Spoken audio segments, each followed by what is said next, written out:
Hi, John here again for it'sidiomatic.com, and we're talking about how to grow your English language in context.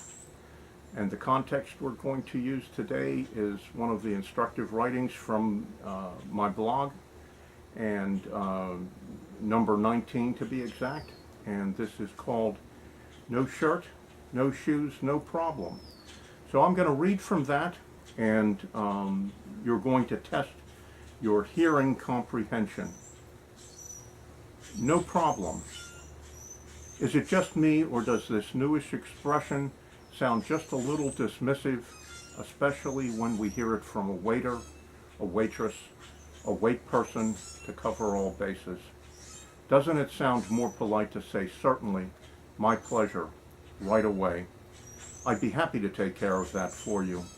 Or some other phrase expressing an affirmative response to a reasonable request.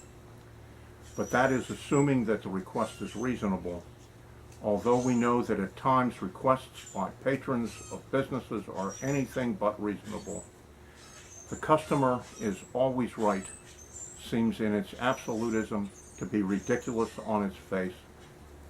Who we have to thank for this motto that has made generations of proud store clerks into quivering lowly serfs and some customers into unreasonable tyrants is hard to say. But Harry Gordon Selfridge, John Wanamaker, and Marshall Field seem to be the prime suspects. Still, to my ear, no problem sounds like something blurted out by an overrushed bartender in a Hawaiian shirt, surfer shorts, and sandals while he shakes up another margarita. But I must confess that the more this expression bugs me, the more it creeps into my own speech. I say it or type it to my students all the time, even though I know that my pleasure is 1,000 times more polite, not to mention more professional.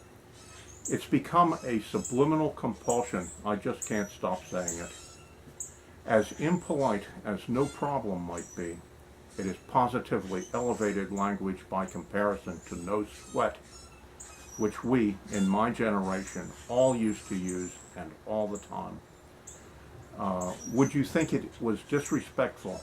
Would you take offense if a wait person or store clerk were to use such common speech in reply to your request? Could you show me something in a triple extra large, please? No sweat, dude.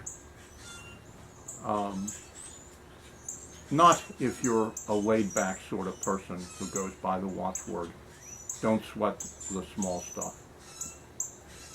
No worries is very popular now, especially with women.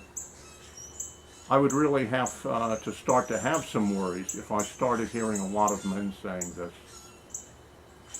I have no evidence, but suspect this variation on not to worry was one of those expressions sent over to us from the UK just to needle us to get under our skin. Are they still sore about that little revolution thing? No worries is a little different than no problems. It is a word of consolation offered to someone who has just committed some kind of faux pas. You just drove over my foot with your monstrous SUV, but no worries. Some years ago, there seemed to be a developing problem with male customers coming into convenience stores in various stages of undress. You started seeing signs in front of these stores that read, no shirt, no shoes, no service. The signs were all the same. You could apparently buy them pre-printed in the local office supply store. It seems the customer is always right has its limits.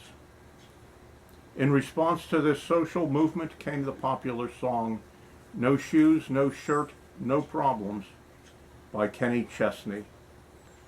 So, there's that post number 19. You can check out your comprehension, your understanding of the words by reading it in it'sidiomatic.com. If you like this kind of learning in context, I hope you'd subscribe to my channel. I'll be posting about once a week, and also to my blog, and I'm also producing a post to that about once a week, new material. Thanks again. Bye now.